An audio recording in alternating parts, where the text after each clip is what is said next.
welcome back to the Football Talks podcast. I'm your host, Mustafa. Thank you for tuning in again.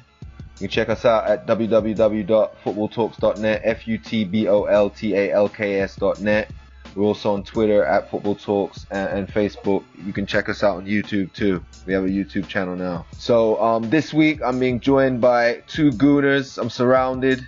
That's Gary Brown and Tariye Ekine.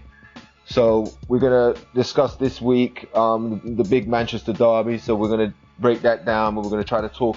We've talked about Man United and Man City recently on a transfer window and as a kind of intro after all the spending they did this summer. So we're going to try to come at the Pep versus Jose angle from a tactical perspective. We're going to discuss Paul Pogba and why he is not having anywhere near the impact his price tag suggests that he should be having. We're also going to talk about Kelechi Iheanacho, the Nigerian teenager with a ridiculous scoring ratio, shots to goals right now. He scored again in this game, and we're going to discuss him and another youngster who's on fire, Michail Antonio for West Ham. They say he's a fullback, but I'm not so sure. Then finally, we're going to discuss also Son and his brace that he had for Tottenham against Stoke, and just Tottenham in general, the good thrashing they put down on Stoke this weekend. It could have been worse. Those are the topics. So let's get started on the first topic. Gary, this is your debut for this season, so I'm going to start off with you. We'll give you the courtesy of starting this off. Tactically, Pep versus Jose, Man City versus Man United. Good evening, gentlemen. Yeah, good evening. Hey, yeah, Mustafa, thanks for having me again on the program. Quite frankly, the difference in tactics was not surprising to me at all. I've said many times, given my opinion on how Jose Mourinho plays against his direct rivals. The first half was exactly what I thought it would have been played out. Pep, you have already seen the Pep stamp on Manchester City, and quite frankly, being an Arsenal fan, I'm kind of concerned because I know they're only going to get better. As for the second half, though, I kind of saw a pragmatic side of Pep that, I'm going to be honest, I never knew existed in terms of playing out the game. You know, kind of keeping what you have and playing it out. A lot of people said, boy, Manu came at them and all that, but based on what I saw, they pretty much controlled the game in the second half, so that was quite impressive. The difference between Pep and Jose, for me, in terms of tactics, is the difference between night and day. There is one coach that goes out or one manager that goes out, regardless of his opponent, and try to play his game and try to win the game. But there's another that goes out with the intention of stopping you from playing your game and trying not to lose the game. So that's pretty much my view of their tactics in a nutshell. Yeah, but you know, it's very interesting. Pep and Jose have played a number of times, and the thing that's always made me laugh is that, you know, Jose has had great attacking talent, but he's always approached it tactically with Pep like a coward. He's always felt inferior and felt the need to defend and play on the counter-attack and not take initiative to come at the opponent and play on the front foot. And Pep's been complete opposite. He's not really respected. Not that I'm saying he respects other people, but he's not really respected Mourinho's teams, where he said, all right, you've got a bunch of ballers on your team. I've got a bunch of ballers. I'm gonna come with my guys, and we're gonna play ball, and we're gonna play on the front foot. We're not gonna play with fear. We're not gonna respect you guys. We're gonna come and dominate you. We're gonna pin you back. And he's thrashed Mourinho numerous times doing that. And this game could have been a thrashing too, because these guys were playing these guys as if they're whole city. They were all over them. And again, Mourinho's got ballers in his team. There was no Aguero. There wasn't even no Aguero. This guy's got the most expensive player in the world. He's got Ibra. He bought Mkhitaryan. That guy had like 20 plus goals, 20 plus assists last season in Bundesliga. You know what I mean? Barley, everyone was talking about this Barley guy. The guy was all over the place. He's got this Luke Shaw guy that Man United fans love to rate and say he's so great. you know, you got the best goalkeeper in the world, and this guy goalkeeper was a joke this game. But Mustafa, you heard what he said about the goalkeeper. He said, I respect the fact that the goalkeeper kept playing those passes from the back despite the mistakes he made. He maintained what the game plan was. He stayed composed and kept doing it. And that's what I love about Pep. He plays on the front foot. He's bold. His tactics are bold. Because he plays in a way where when you do attack him, you can get some joy. But his players, you look at De Bruyne, they play that guy like as a striker for the second half of the game. And that guy was such a threat on his own. And that's not the most athletic guy in the world. That guy was just pure skill and intelligence. So I think Jose is going to regret the fact he didn't really park the bus. Because in the past, Jose's been the guy that has really parked the bus in such games. And I think that's what he's gonna learn from it. He's all right, next time I'm gonna really park the bus, because this guy doesn't have a Messi and all these guys he had at Barcelona. The guys are not quite that good. So maybe I'm gonna have more joy parking the bus, and in a more physical Premier League, my guys can kick him and get away with a few more kicks and stuff like that. That's what I think Jose's gonna learn from it. I think there's a reason he didn't park the bus, and I think that there's an implicit, if not an explicit, understanding he had with the owners that you can't come up here with that park the bus thing that he was doing. Like, you got to play a little bit better football. I think he has that as part of his assignment. He can't just park the bus. He has to go forward. He has to do more. And I think he got caught. Like, you're right. I think he got caught in between, because it seemed like they were trying to play on a counter attack, but they weren't really. They didn't look like they've been given instructions, man. Kill anything that moves. They didn't look like that. He looked like he was trying to play a little bit as well. And it didn't work, man. It didn't work. And you know what the funny thing is? If Pep was managing Man United right now, and Jose was managing Man City, the same thing would have happened the other way around. Yeah. I really feel that way, yo. Too. I really feel that way too. And that's why I'm saying Mourinho is one of the top managers. Don't get me wrong. I don't like him because, as I say, I think he's the devil of football.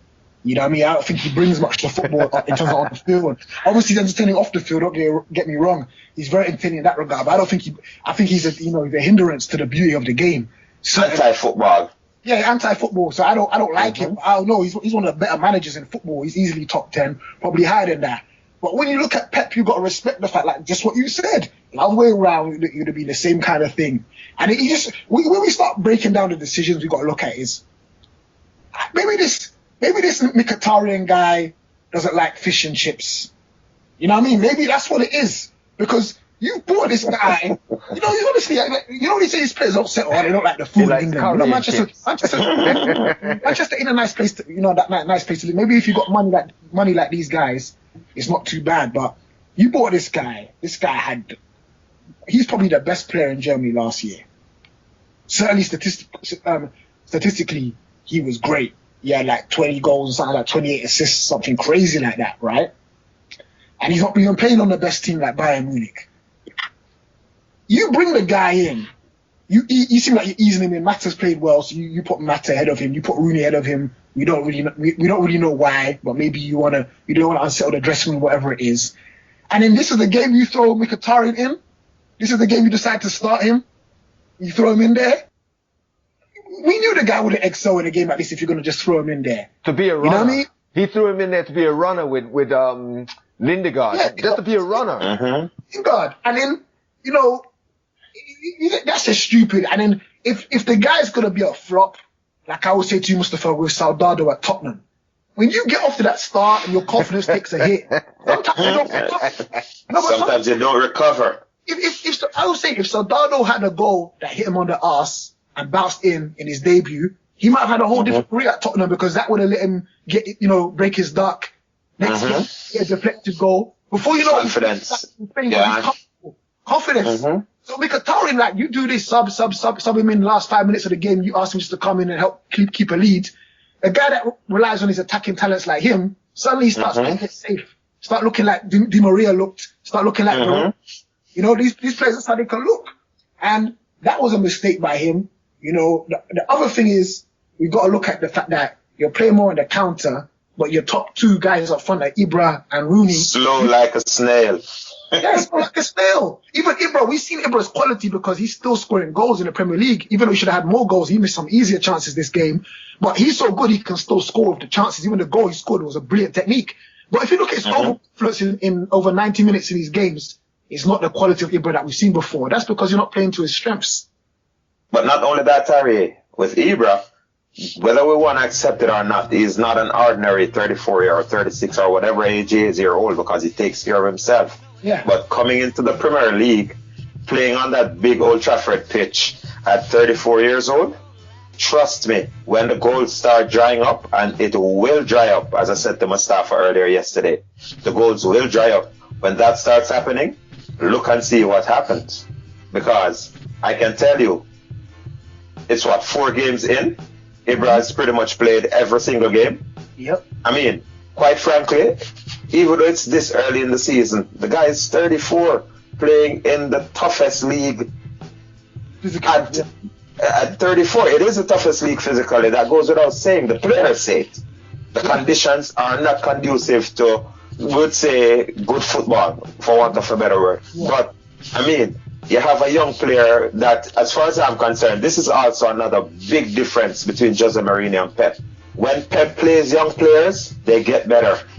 I can't necessarily say the same thing about Jose Mourinho. I think it's the other way around.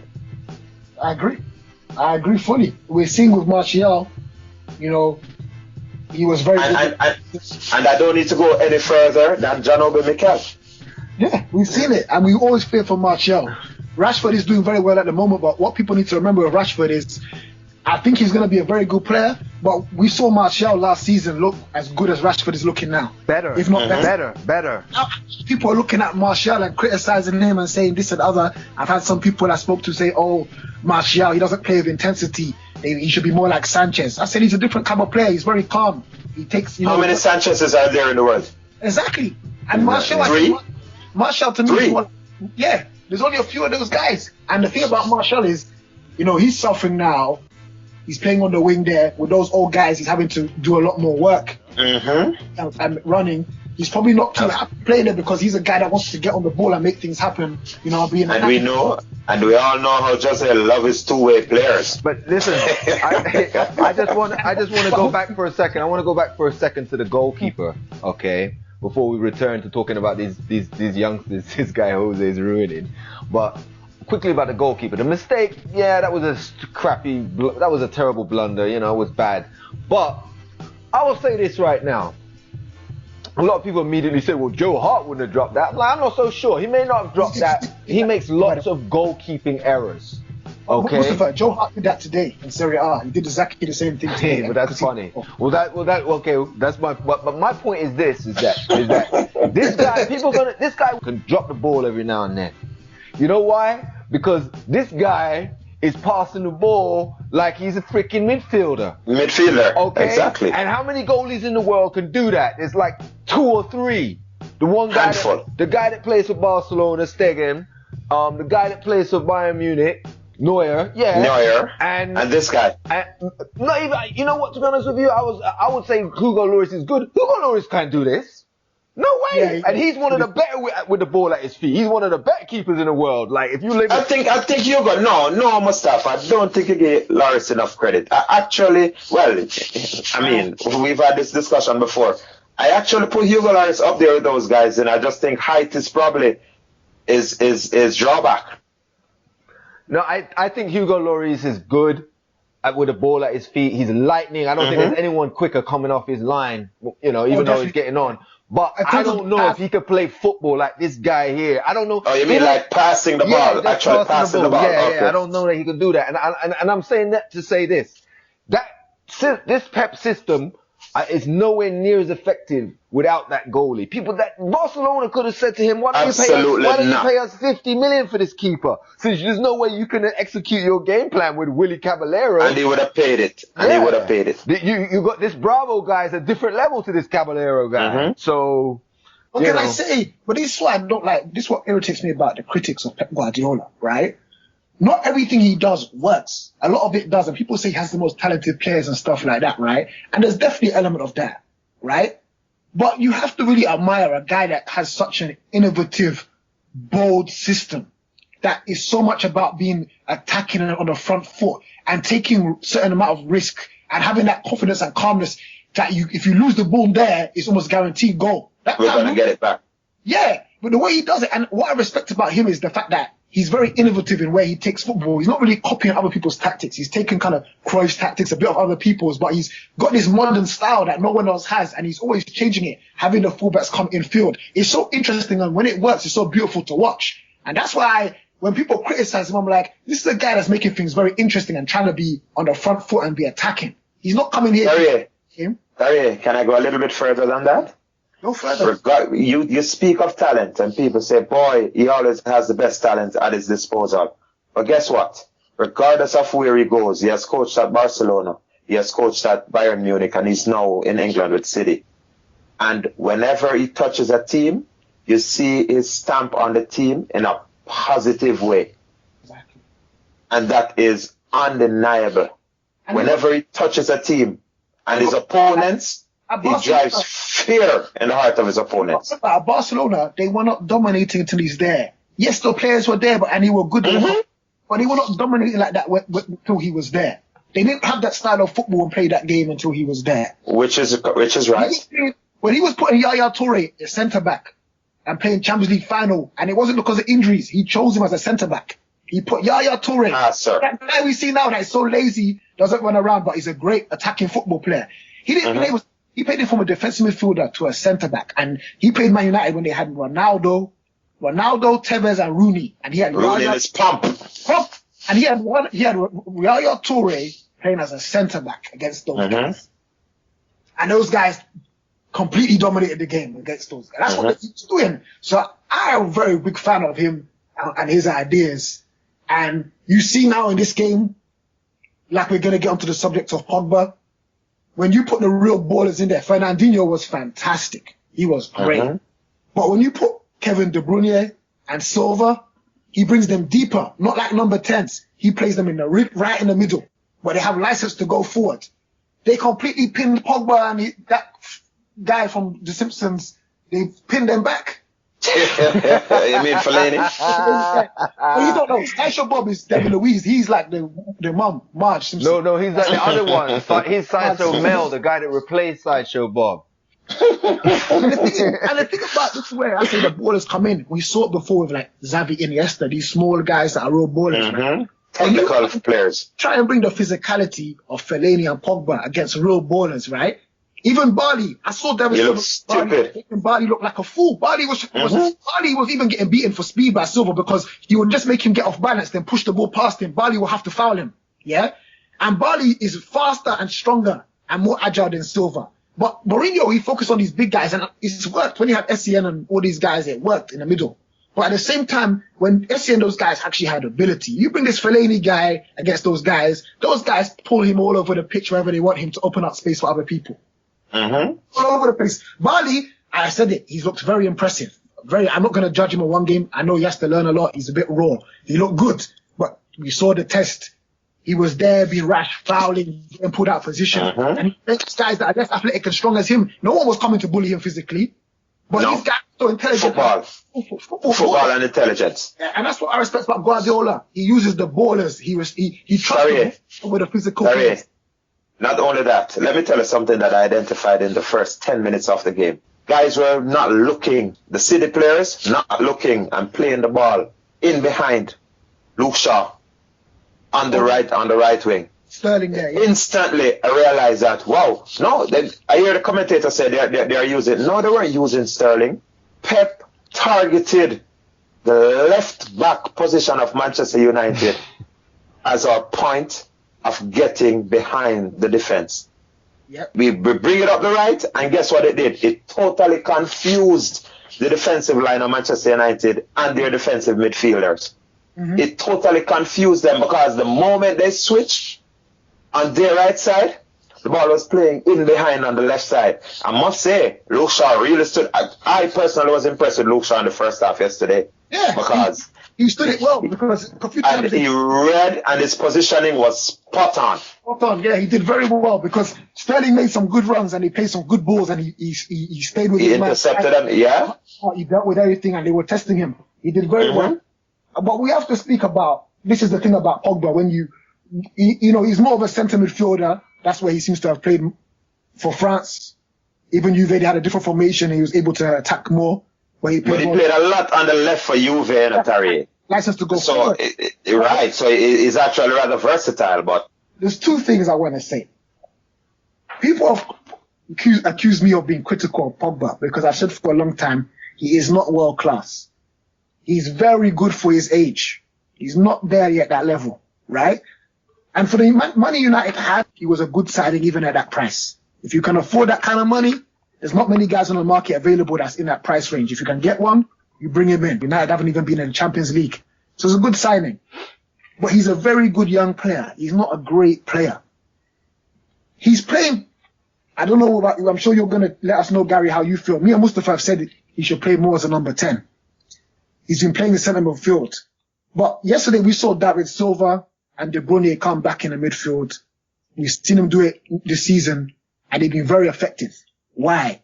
Those guys really understand the game, how to play over 90 minutes. They rely on intelligence and great vision to play and, you know, understanding the angles and how to manipulate the defense to get where they want to get and open up the game.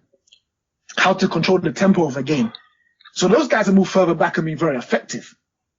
The thing with Pogba is what I've always said with him is that he's a highlight player.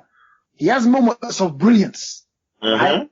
But he doesn't perform over the course of a game, give you any consistency or any kind of control of the game. He doesn't dominate the game. Doesn't dominate the game. And even with his physical ability, he doesn't really use it to even force himself upon the game like we even seen. Not that he's the same player, because that guy was more defensive, but like Vieira used his physical abilities. Even Yaya Toure in his pump, yeah. And even Yaya Toure, when he really goes, makes that burst, he brushes those guys aside and runs towards goal. He really makes an impact. Pogba, 2 times he did it that game, but then he will like take a very safe option afterwards. Be a threat. If you don't know what stops, you keep going and take the shot from 30 yards. That's what you're good at. That's your ability to take those shots. But the thing why I say he's more of a number 10 is that I know he's got the vision to play as number 10, and he's very dynamic. But because he's a player that his game is based upon moments of brilliance, those are the guys you put in the final third to give you those moments of brilliance and be closer to goal so that they can do that a little more consistently. The guys, guys that are a little more intelligent, you know, thinking about the game long term over 90 minutes and offer that consistency throughout a match. Because Pogba's consistency throughout a match is not great. He doesn't keep it consistent throughout the game. And he went missing yesterday. When his team needed him, he went missing. But Terry, with Pogba, I think Pogba has a problem that I really feel a little bit of pity for him. And let me tell you why. Because, as we alluded to earlier, who is playing ahead of him? You have a Wayne Rooney, you have Zlatan Ibrahimovic. These are players who want to play that number 10 role in terms of dropping a little bit deep. He doesn't have a focal point ahead of him as he does in the France team. That's one. 2, really and truly, I think Wayne Rooney is being shoehorned into this Manchester United team. And it brings me back to when Chelsea brought in the was it Ukrainian? Shevchenko. When Chelsea brought in Shevchenko, anybody who had a modicum of understanding of football knew Shevchenko was a superior player to Frank Lampard. What did Chelsea do? Shoehorn Frank Lampard into the team. Now, Frank Lampard's goal scoring is astronomical, don't get me wrong. But Frank Lampard was playing in the position that Shevchenko should have been playing in. Yeah. And I think it's a similar thing that's happening, that's hurting the team overall. Definitely agree on that. Well, so that is really hurting Pogba. I see Pogba as a box-to-box midfielder. I know he could do more damage up front. However, the way Jose Mourinho plays, you almost have to be a box-to-box as his number 10. If you really think about it. Well, let me ask you this, Harry. I agree with that, and I want to ask you further. We talk about Lampard. What I envision is Pogba being a 10 times better version of Lampard in Mourinho's system. Because Lampard played behind Makelele and Essien when Chelsea were at their best, right? He played right in front of them, in front of Essien and Makelele. Now, you have a guy with Pogba's skill, probably athleticism, and probably I would even argue, even though Lampard had one of the best finishes I've seen from a midfielder. Don't go there, please. Stop. No. If it's one thing Frank Lampard has, it's his finishing. Pogba is not even close to there. Pogba gets big shots off occasionally and they're good, but not Frank Lampard's quality. No, Terry.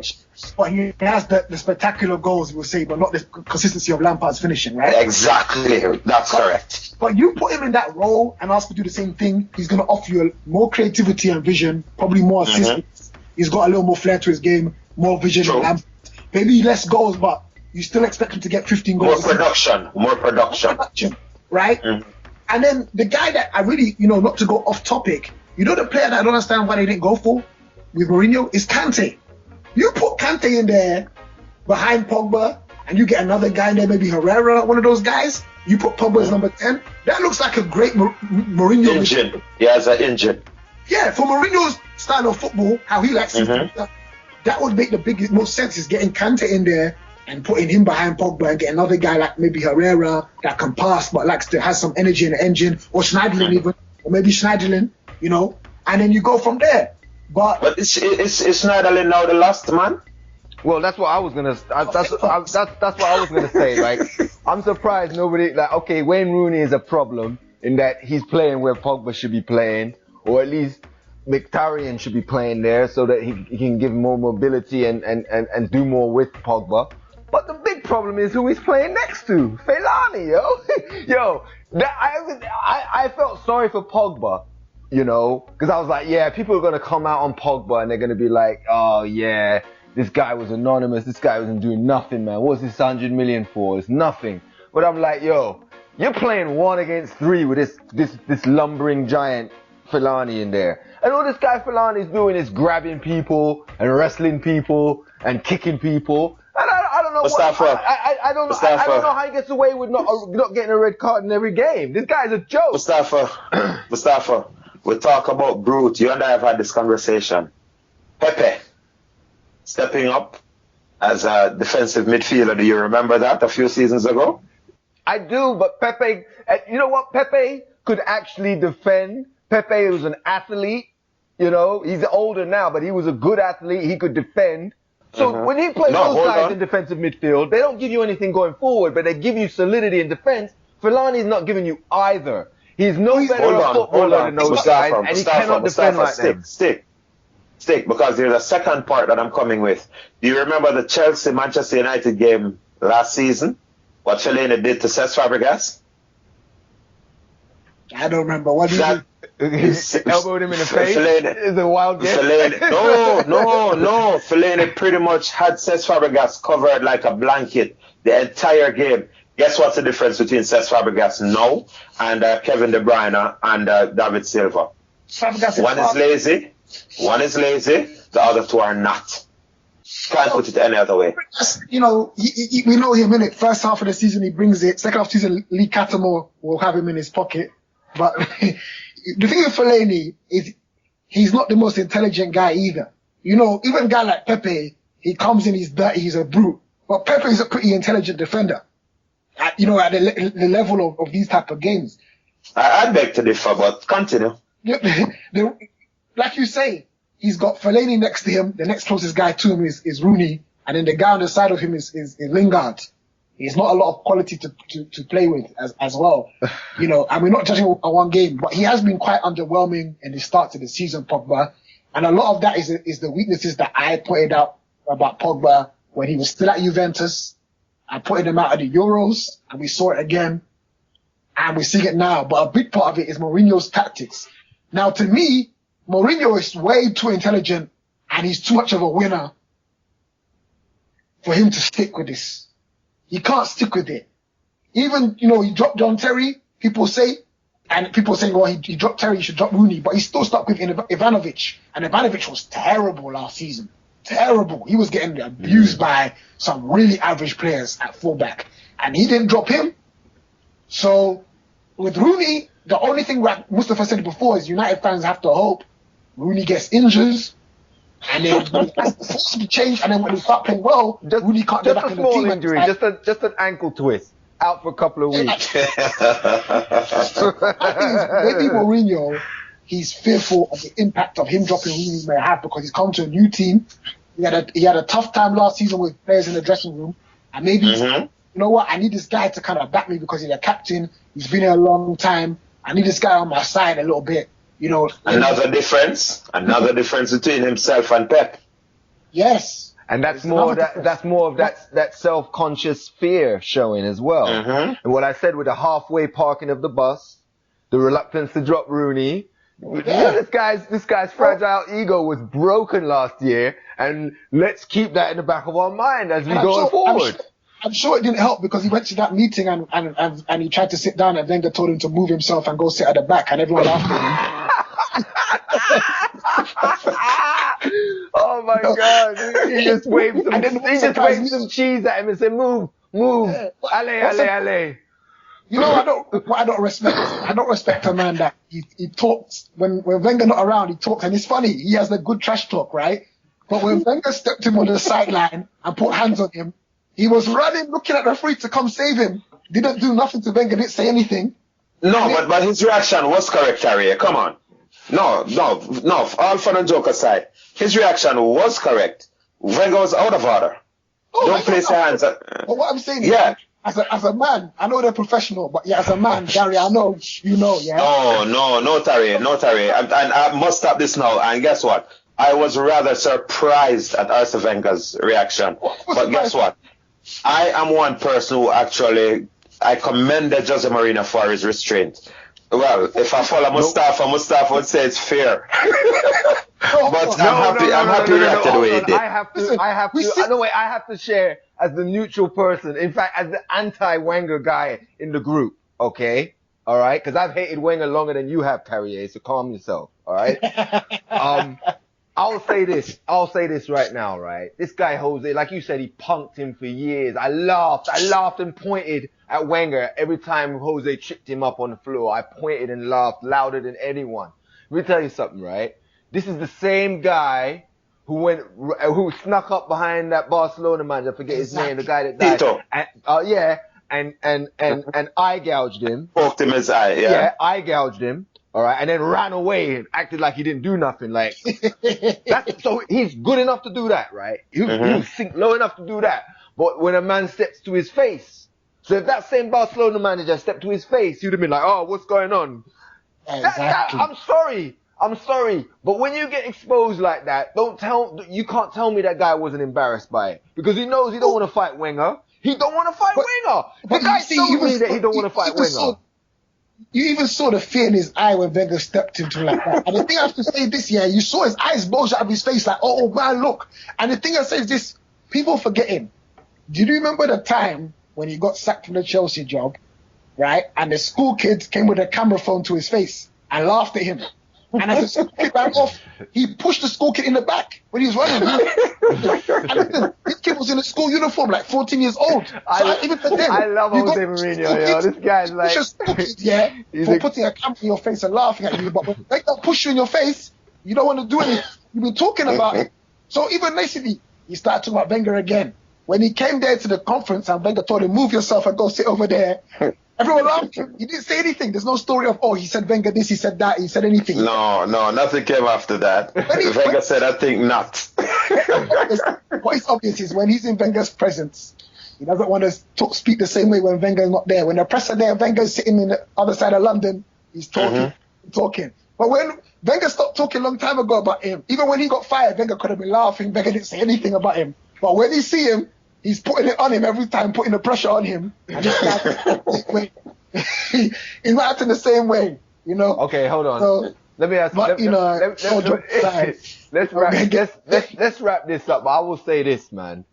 Even though all of this is going on, and I still love Jose Mourinho. He's still the favorite. Like, I thought Jurgen Klopp might come in and be the most entertaining character in football, and he is entertaining. But this guy Mourinho is up. He's weird, yo. It's like at a different angle. It's like he comes at you in a different angle. And I hope he lasts the season, man. I really do, man. I hope at least he lasts the season, because this guy's gold, man. In fact, I hope he actually does fairly well where he keeps his job at Man United for long, because once he loses this job, if he loses this job, he's done at the top level. No one. I don't think so, Mustafa. I was wrong. I was wrong before. I never saw him getting the Manchester United job. I know Bobby Charlton was totally and utterly against it. I think probably the board just came down and said, hey, we got to do this. We need a winner in here.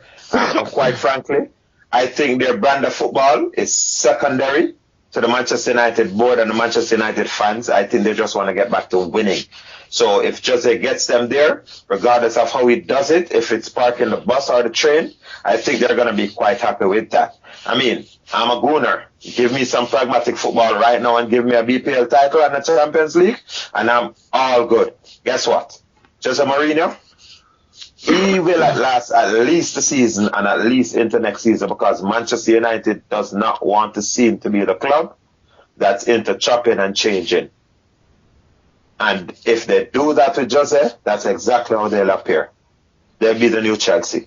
If he finishes outside the top 4, what's going to happen, Terry? He's going to keep his job. He's going to keep his job. Outside the top 6. If they finish 7th, what happens? He'll keep his job. He will keep his job. There's another dimension to it as well. What you've got to remember too is, so far you've been on best behaviour. Even when Terry, you hit the nail on the head. That was going to be my caveat. If he behaves. And this is the thing about him, though. When the pressure starts to build, that's when he gets... The child jumps out. Yeah. No. That's true. You know what, though? I bet you he has medication ready. He has medication ready. He knows as well, right, that, he's at a new club that he didn't get the job the first time because they looked down upon those things. So he's on best behavior. But what happens is when he gets comfortable and the competitive nature comes up, because one thing about Jose, as much as I don't like the guy, he's a winner. The guy loves to win, he hates to lose. So when the losing, if he goes through that tough period and the losing comes in, that's when he starts forgetting about those things that were before, like, I'm at a new club, he didn't want me here because of my behavior, I'm not fired last season, and maybe those things had an influence. Dr. Canero. And also, you got to remember, Jose does those things also because he obviously thinks those mind games have an influence. So later on in the season, if teams are ahead of him, he starts talking to distract and get away, maybe get the pressure off him, him up. These are things too that are part of his game plan. So he can't really stop doing them because that's part of what is be successful for him. Maybe he's going to put it down initially, but, when he gets comfortable at Manchester United and the fans are really behind him, and things are working okay, maybe then he goes through a little dip to get things back where they were. He's likely to go back to those things, and he's got a lot of characters in the Premier League now. You've got Klopp, who's crazy. You've got his I think Conte is crazier than Klopp, man. Conte's crazy. Then you've got Pep, who has previous thing with, I guess, Pep. And also, he looks for, he wants acknowledgement and respect from Pep, which he'll never get. Because remember, he got banished from the Barcelona camp, and that's why he's become of football, because he felt neglected by them because they saw him as an interpreter. And they respect. So that's why he kind of hates Barcelona. And obviously Pep represents the real school of Barcelona where they, and he's always been the guys been up against. So even true, yeah. Because they bring up the record, the same thing, the same record he has over Wenger. It's not quite the same with Pep, but Pep's record against him is very good. So the pressure is up to him later on when they play them again. It's a matter of time, but we'll see how it goes. Let's move on. Let's go talk about Michail Antonio for West Ham, and then Kelechi Iheanacho for Man City, who scored against Man United. Give us the stats. He's 26. He's not even a youngster. Well, he's a late bloomer. I'd call him a late bloomer. Yeah, that's the interesting thing. Like we must assume he's a youngster and he's a late bloomer. But it's interesting. He's 26 and he actually looks like he has a lot of room for growth as well. Another Conte. Yeah, I mean, it's interesting because he's very effective, but you can almost tell watching him, and in a good way, you can tell he came through the lower leagues because he even for an attacking player, he plays in quite a tough way, you know, and he's very powerful and tough. And physically, he's very imposing, very powerful, and strong and fast. And the way he goes up so fearlessly for these headers is something you can imagine in lower leagues. You know, he kind of, you know, those guys really battle out there and play very physically and aggressively. And they put their bodies on the line. And he goes, you know, he's under 6 foot tall, just under 6 feet tall. The guy's got a great leap on him, but he just throws his head in there, and he's got a powerful neck. You know, a bit like Andy Carroll. When those guys headed the ball, the power that they get in their headers is phenomenal. Yeah, his heading technique seemed to be very good. That's another lower league. That's another lower league trait. Exactly. Exactly. And it's interesting. I know Mustafa said it. I agree with him. You know, last season they pushed him back to right back, I guess to accommodate more of the flair players like Payet, Lazini. They bought a few other guys this season, more flair players. They bought in Fenguli, who's very skillful. They bought in a few other guys, Gökhan Torres, the Turkish guy. They moved him to right back. And we saw against Chelsea, he made a mistake as a right back, you know, and he did say he's sacrificing for the team there. He's happy to do it. But clearly, you know, we've seen the amount of goals he scored last season and this season, especially the fact he's scoring headers. You've got this guy playing on the wing in midfield because he's just such a big goal threat. You know, maybe if he went to a better team, they make him a right back. You know, maybe sometimes that happens.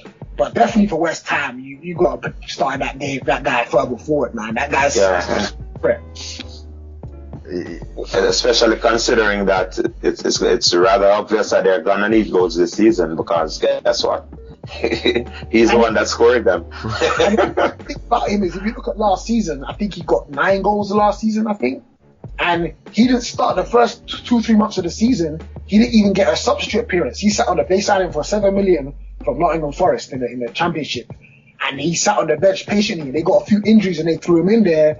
And I think he scored on his second start. He scored. Wow. And he just took off from there. He looks like he's getting better and better. The interesting thing too was when Sam Allardyce became England manager, he's the only guy he picked from West Ham. People thought he was going to pick Lowe, was his captain, one of his best players. He picked this guy, and he watched these guys for 2 days. So clearly he saw this guy, got into the England team, and he was like, all right, this is the guy I'm going to bring from West Ham. This is the guy that impressed me, and the guy I think that can play at that level.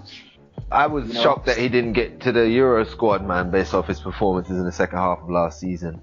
But I was shocked. I wasn't shocked. I was disappointed, but I was not. I was not shocked at all because of the incompetence that's running that team.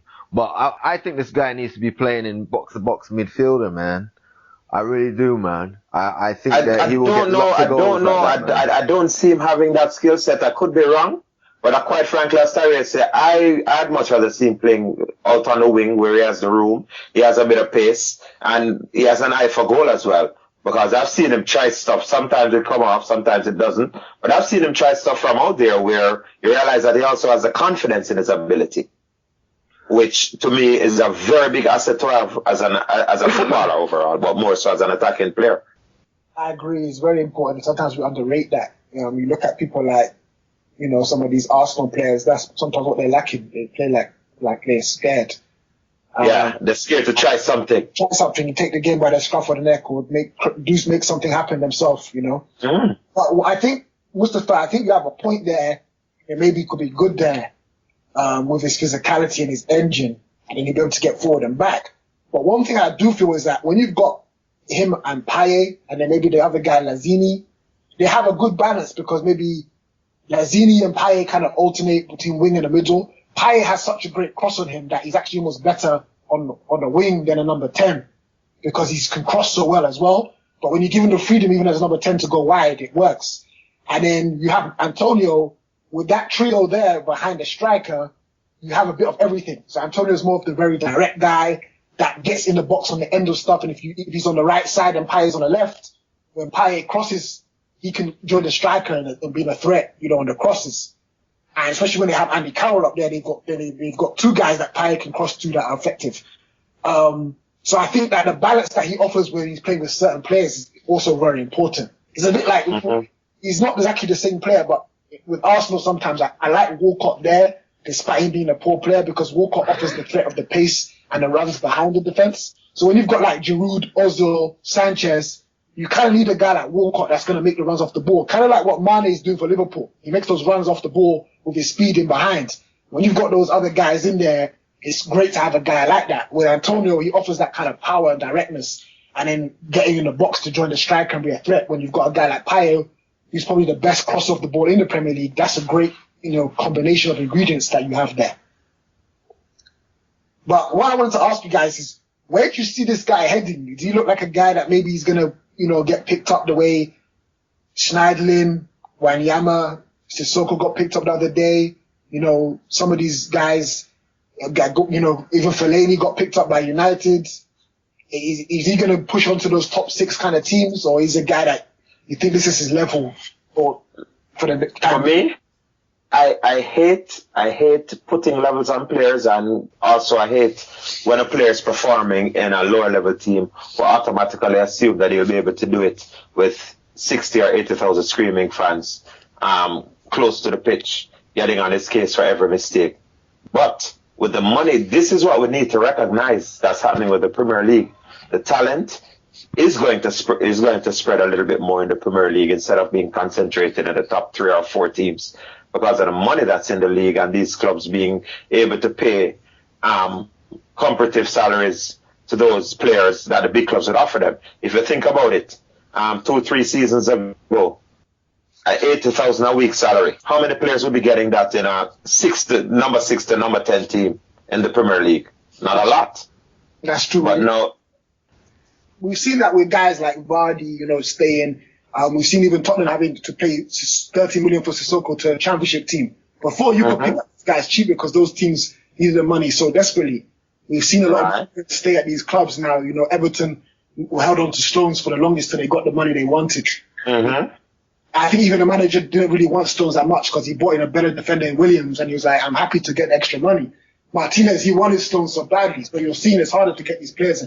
And you're right, West Ham have a new stadium. They seem to have a lot of money. They're bidding 30 plus million for guys like Lacazette. So this guy doing well, it'd be tough for teams to get him.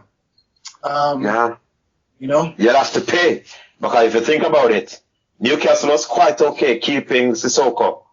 And Tottenham thought, well, if we held out, we probably could have get them down to 20 or whatever. When Everton came in, I mean, it was over. Yeah. So if you want these guys, if you think about it, Antonio would have to be going hammer and tongue for a club to come in with 30 million for him, as it is right now, even with his exploits, because it's a risk. For every one of these successes, we can count 10 failures. So it's really a risk to assume that the player's going to make the step up. No, definitely. No. And when you play for those teams at that level, you kind of have to be either good at one thing that's really important or good at everything. Everything. So, as you say, with a guy like Antonio, West Ham looks like it. Let's talk about the other guy then, Kelechi.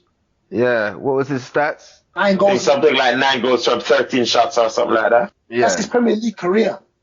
That's ridiculous. The funny thing is, this boy, he looks very talented. Even, he looks like he can be a bit more of a baller than he's shown. Few little flashes, a bit like Rashford when he first came around. You see flashes and you're like, oh, this guy can actually dribble. This guy's got a little vision. And you start to slowly see and he's got the perfect coach, a bit like Sterling.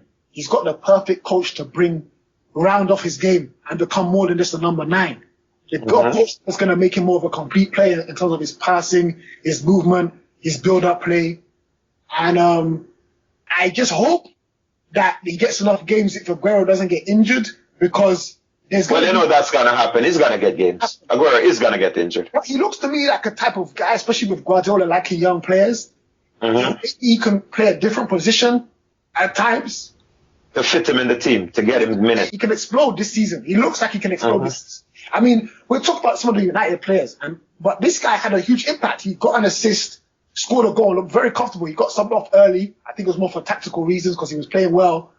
But he had the impact on the game where we talk about these guys like Pogba and these players. A big game. And they lost their most threatening main attacking player in Aguero. And they didn't look inferior with this guy up front. And absolutely not. The thing about it was those of us that really know football, Didn't expect them to. We thought this guy's going to come in and probably be effective. We all thought it. We thought, yeah, this guy's going to get his chance. He's probably going to be good because Pep's going to play attacking football. And to me, guess what? As a striker, this kid seemed to have the most important attribute of a striker. Just have the knack for being in the right place at the right time. I remember last season when they were actually in the title race. This kid was coming up with stoppage time goals, just tapping in rebounds. And guess what? It happens the first time, it's an accident. The second time, it's luck. The third time, it's intentional. Yeah. And I've seen him do it over and over again. Rebounds, tapping in those rebounds. Who does that remind you of? You remember Van Nistelrooy in his pump? Yeah, Van Nistelrooy in his pump. That's it. Just the right place at the right time all the time. And when you're able to come on as a substitute and then you only have 10 minutes on the field and you're consistently impact the game. We've even seen guys like I feel he'll be a better player than him, but we saw Ole Gunnar Solskjaer do that for United. Mm-hmm. So Chicharito Hernandez was able to do that for a long time. And you know, a young player. So if he could just bring that to the table for City this season, it's going to be a big plus for them. Very big plus. And as you say, when Aguero gets injured, as he does all the time, this guy is going to improve so much with the game time playing with Pep and Pep's style with these great midfielders behind him. He's just going to be brilliant. You know another thing I like about the kid too, Mustafa? If you notice, when the guy scores, he doesn't even seem overly excited. He's level-headed. Yes. Yeah, like he expects to score. Yeah, and you look, remember, City have a big issue. They've invested a lot of money in young players, and none of them have broke through. This kid came from Nigeria, 18. Not from any other club. He came from Nigeria, from the academy in Nigeria, and went into the first team within 2-3 months.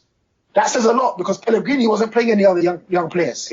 Right. The coach saw something in training. Yeah, and that's something that I say a lot. That's something that I say a lot. Whenever you see a young kid come on the field or makes the match day squad, it's something that he's doing in training. Yep. The coach sees something in him. So we might not see it because of his nerves or because it probably is just not there yet.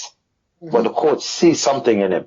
And that is why he's there. It's telling that you got two different coaches who seem to see it. So Pellegrini, he saw it. I mean, it's two totally different age groups, two totally different kind of managers, Pep and Pellegrini, totally different approaches. And yet they both say rate this guy. So he looks sharky, man. He looks really sharky. He looks like he's a real finisher, man. So yeah, he made him get rid of Boney. And let's not forget when Boney was at Swansea, that guy was ripping up the Premier League for a team that wasn't very good. And he made Boney the third choice striker at 18 years old. And then they got rid of Zeko too, who was a very good striker and a good goal scoring record for the amount of minutes he was playing too. And he made him comfortably get rid of those two guys to put him in there. He put Boney on the bench last season, or Boney was behind him. They got rid of Zeko, so that's nothing to laugh at. Mm-hmm. Nah. See if he scores some goals from Nigeria, then I'll be impressed.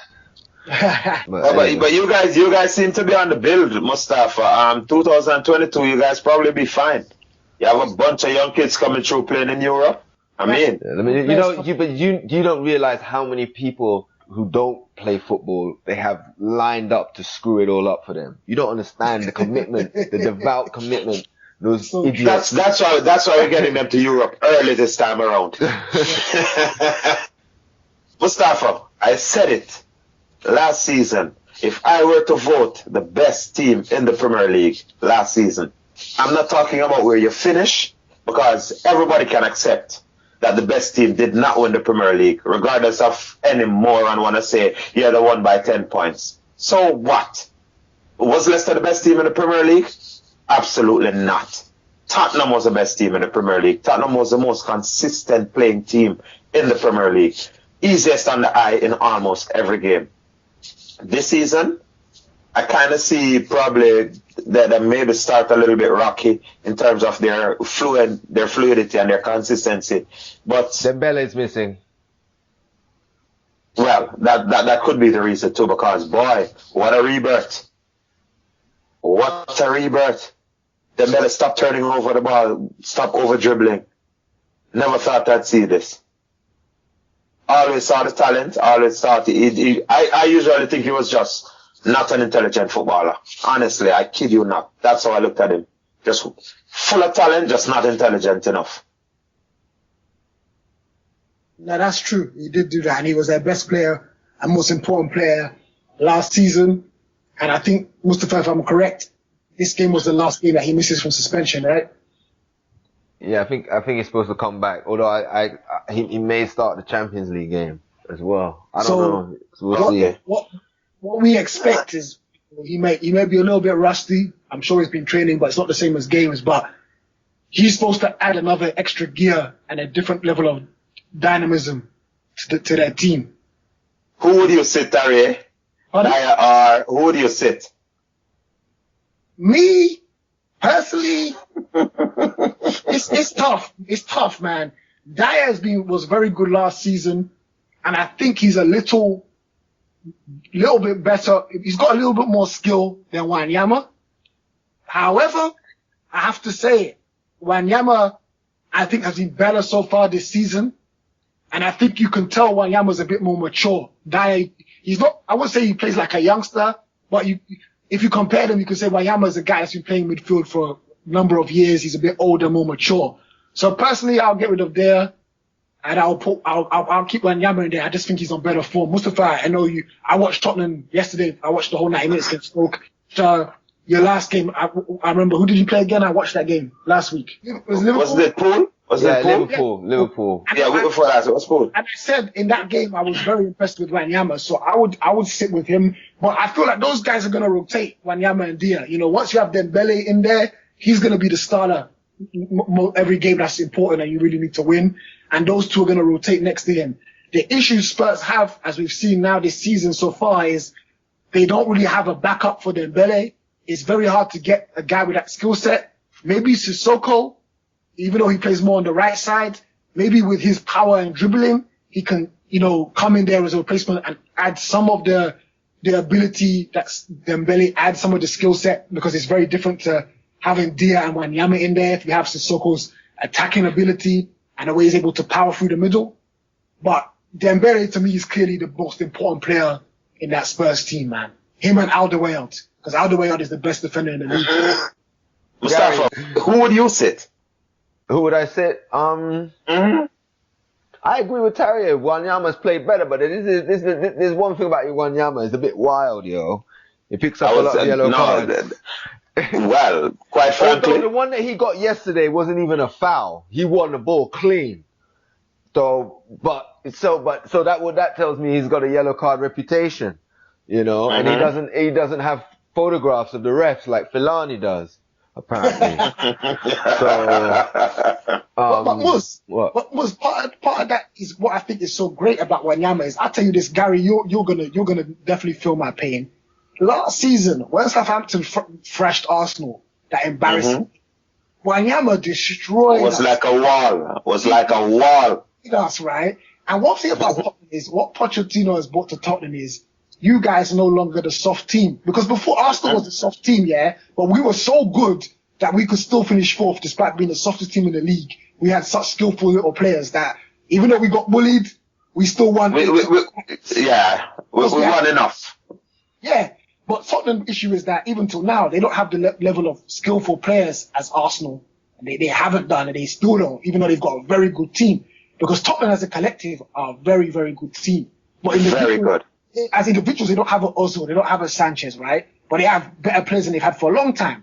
But one thing about Tottenham under Pochettino is that they don't come and just even though they bullied Chelsea in that last season when they bullied Chelsea, which was good because Chelsea used to bully them. And Chelsea tried to you want to play that game, we'll bully you. And we can play too, yeah. We'll play too. But what Tottenham have done is they become a team where not only physically, but mentally, the way they approach the game. I know they kind of choked last season, but what I'm saying is that they're not playing like cowards. Even look at people like Harry Kane, they always play with confidence. Hold on, Terry. It's a little bit more than that, it's systematic. If you look at where Tottenham commit a lot of their fouls, it's actually in their offensive third when the other team has the ball. that's not, and I've been watching it, and I realize that's what they do to contain. Yeah, It's less a striker or an attacking midfielder is less likely to get carded for a foul in the opponent's defensive third than a defender or a defensive midfielder is likely to do in his defensive third. What they basically do, as you say, is if they press you, and if they can't win the ball off you, they foul you there from the counter. Yes, and then we contain. And what Pochettino has done is he's brought that into your team. Now, what Yama, even though you say it's what I must prefer, is that despite your team last season probably being the most aggressive team in the league, or I would say the most aggressive team, I'll say the most aggressive good team in the league in terms of the top 8 teams. You've now gone and brought even the biggest enforcer in your team, in Wanyama. He's by far the most imposing physical guy. So you've added upon that with having a guy now that is a monster in the middle that if you look at the league, is there a player in the league that's stronger than Wanyama? That guy to me looks like he's clearly the most physically imposing player in the league, man. Maybe Ibra is very strong, but he can't run like Wanyama can. Like for a big guy, Wanyama gets around the pitch, he's got a good engine for a big guy. Most guys his size, they don't run around like he runs around. That guy will be, you say he's pressing guys, very far forward, as well as coming back and cleaning stuff up. So, despite you guys not needing to really add to the physicality and aggressiveness of your team, you've actually done that by going and got a guy that's just very, very physically imposing. Yeah, and he don't mind kicking people hard. Sissoko is no slouch either. No, exactly. You've gone and got another one. Reminds me of when Arsenal, when Wenger used to go and buy these players 6 foot tall minimum, and they were powerful players. Just have powerful, fast players. They're either fast or strong, or they're both fast and strong, and they have some technique.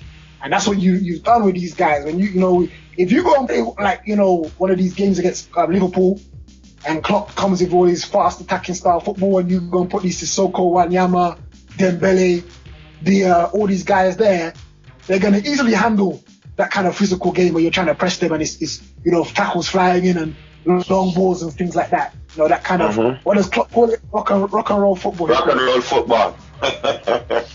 Yeah, there's a lot of versatility and depth. I was saying, you bringing in your backup goalie is Vorm, when your backup left back is Ben Davies.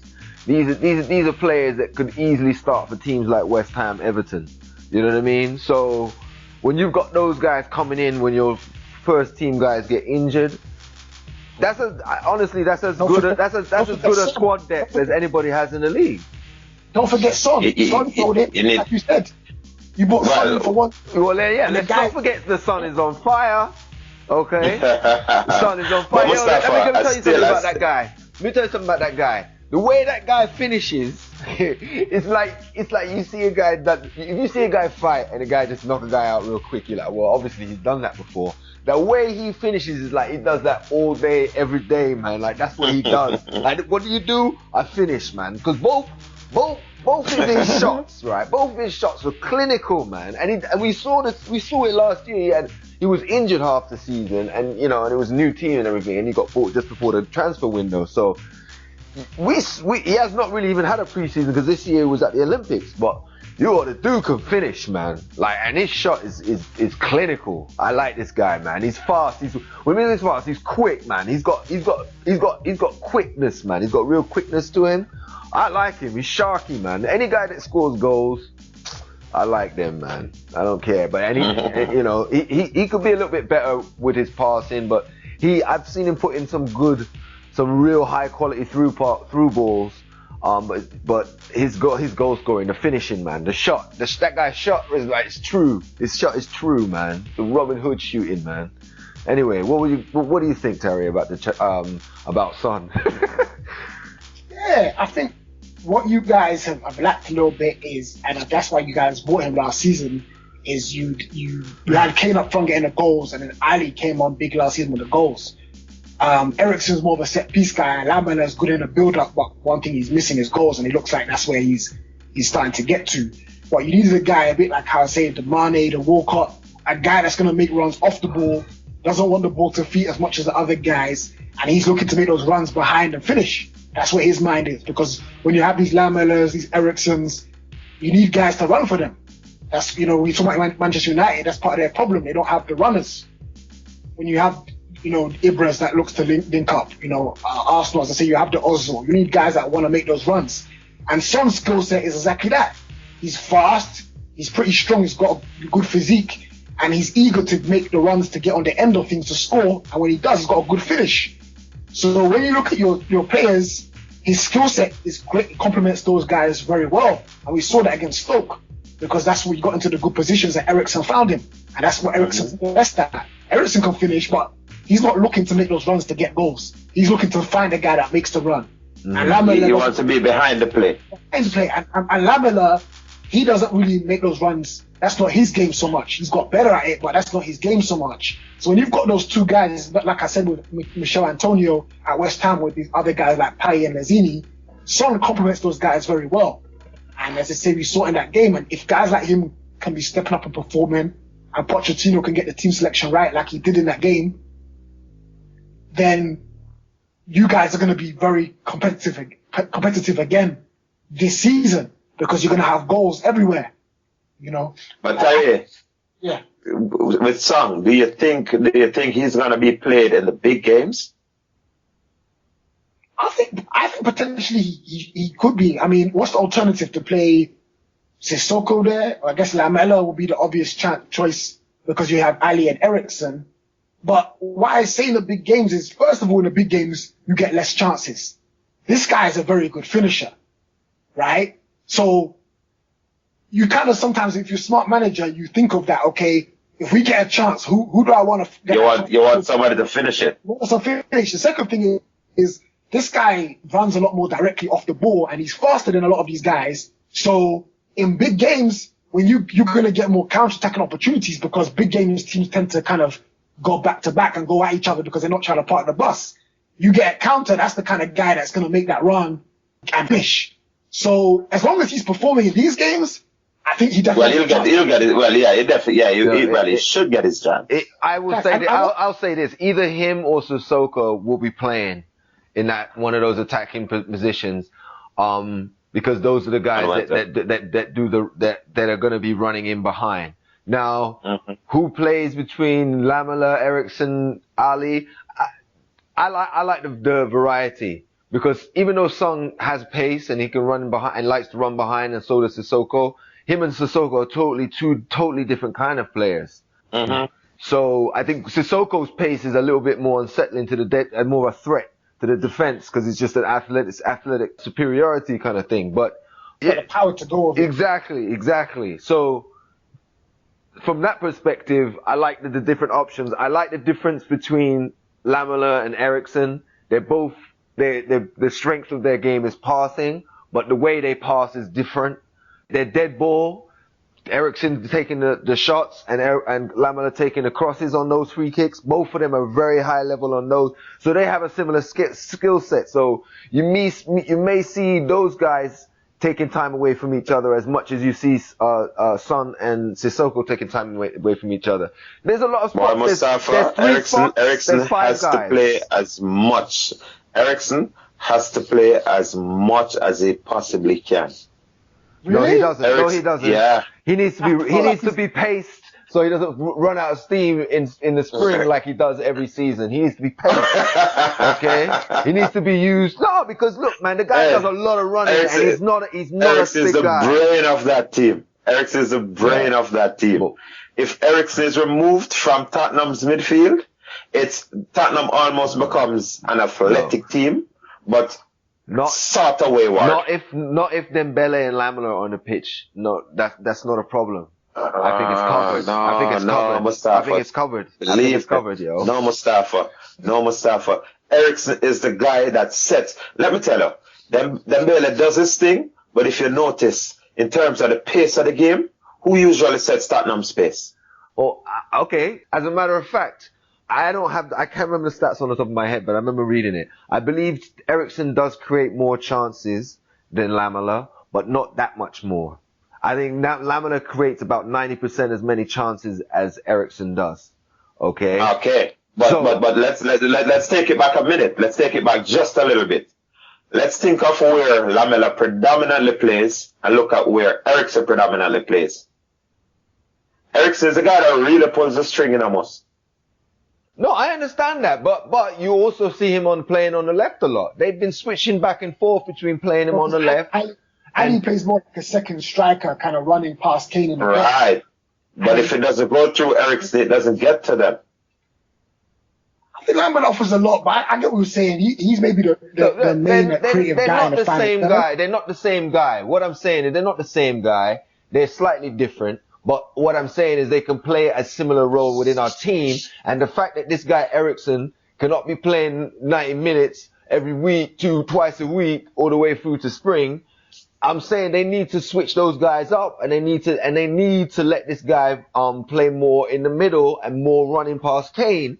I'm talking about Lamela, and that's my point is the versatility. None of the guys we have are the same. They're all slightly different from each other, but they all provide something different, bring something different to the table.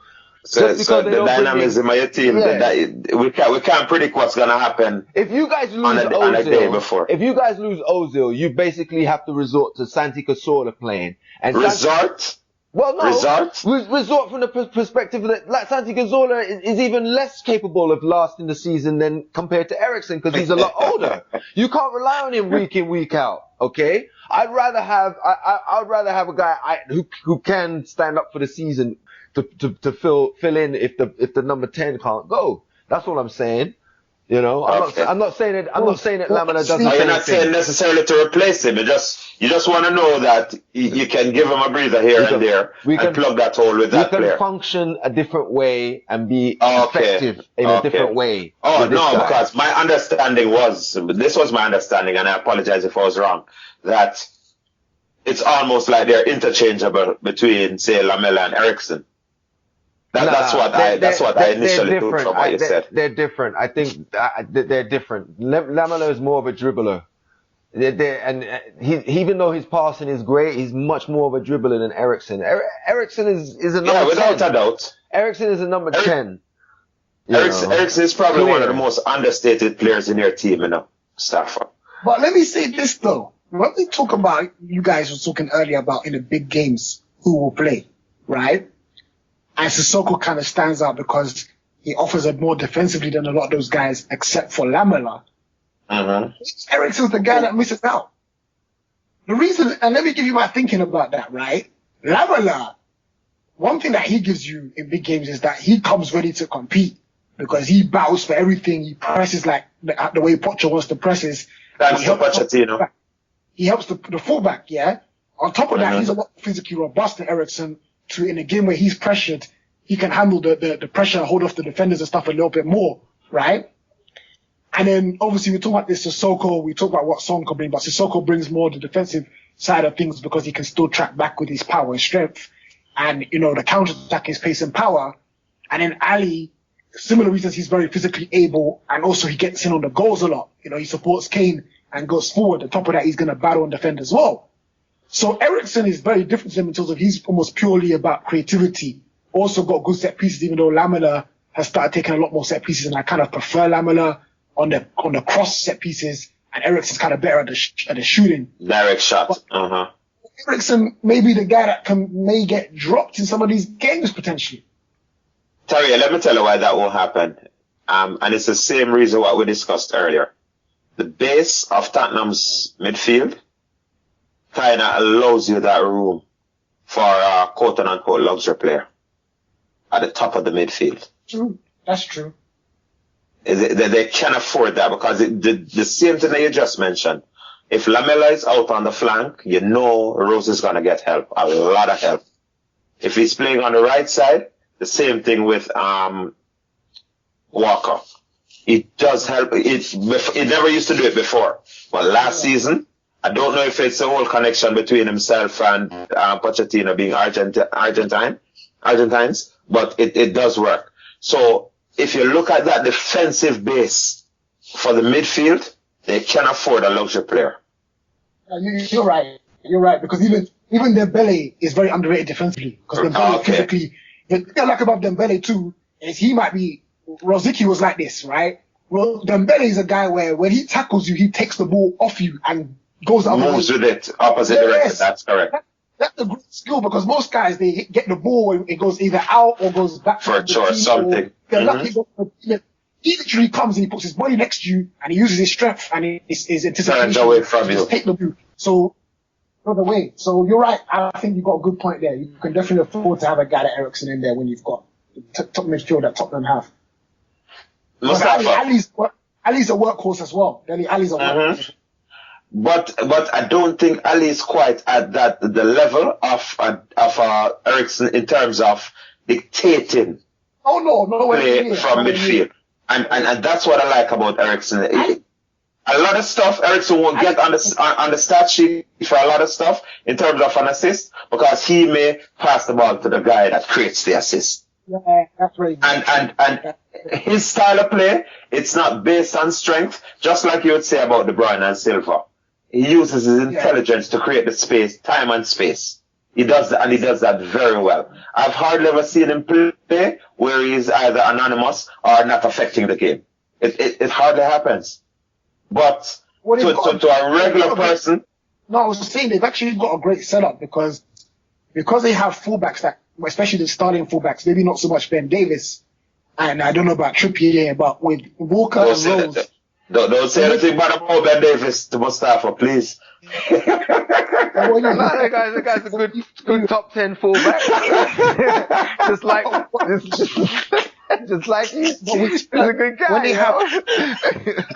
When they have Rose and Walker bombing forward, they provide the width, right? Mm-hmm. Then Ali, even though he plays in the number 10 position, he's more of a striker because he's more making the runs behind and trying to finish. He's not really that as creative. So he gets forward to support Kane, which allows Lamela and Eriksen to tuck in as number 10s more now. And then, as I say, Walker and Rose provide the width on the outside. So they can really kind of get the numbers forward and provide that balance really well, with that setup. Because even though Eriksen plays on the left, if you watch him play, he doesn't really get the ball on the left as much as he gets it just inside in the middle position. That's correct. Middle, yeah.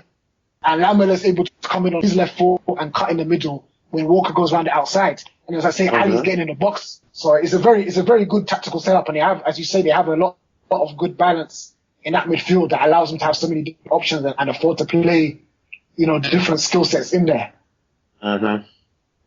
Yeah, I mean, I don't know. I hope they flop this year. I'm being honest. I don't want to be talking about Tottenham this time in April.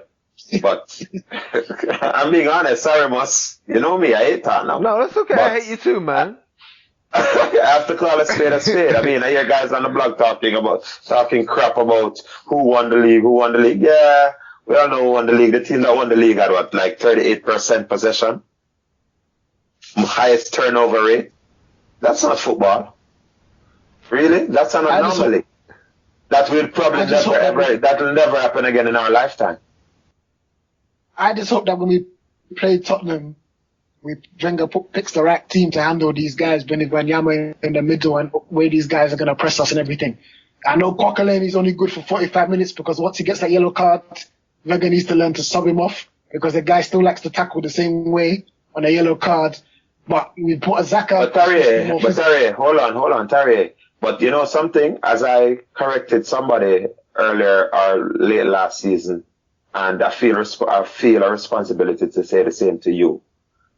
Coquelin has picked up a lot of yellow cards in the first half, correct? Yeah. How many times has he actually been red carded and completed the match? But Gary, I agree with you. But the amount of games I know that I know he should have been sent off. If I was refereeing. Okay. So that's another thing, right? He's very similar to Wanyama in that respect. Once them guys get yellow cards, like even if they don't deserve the first yellow, you can't change. They don't change the game. Yeah, you can't keep them on because them guys are too aggressive. Their thing is too much based on aggression for you to have them kind of not play their game. Then they're not playing to their strengths. You might as well take them off, man.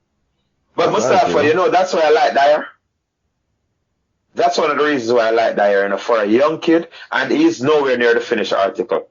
But can you imagine him getting like the coaching that makes him the finished article? I think that guy's a cool kid, you know. I like Wanyama competing with him so he can see, you know what I mean, another aspect to how you can be improving Step up his game. Yeah, man. Yeah.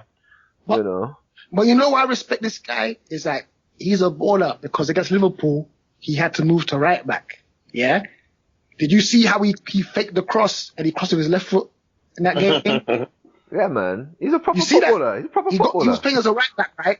Now, name me that many guys that can play as the defensive midfielder last season and their team, they were very integral in their team doing that well. And in the middle of the game, they moved to right back and they showed that level of ability as a right back attacking.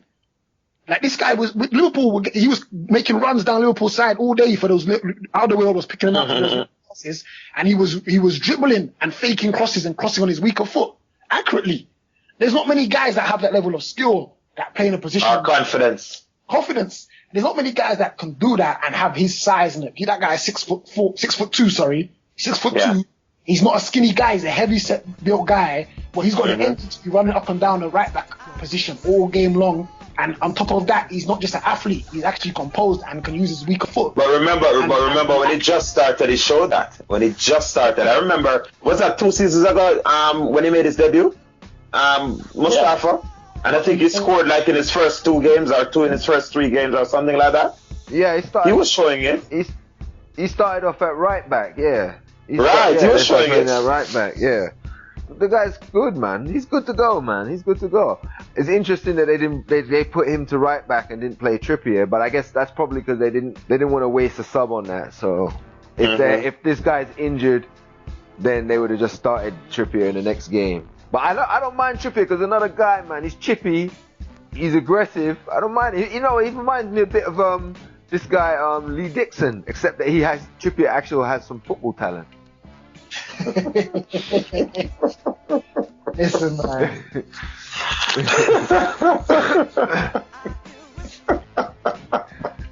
Anyway, thank you very much, gentlemen. Let's wrap it up. All right, man. It was good, man. Yeah, next time, Gary, man. I love when you come on. All right, Mustafa. All right, later, brother. Okay. All right, man. All right.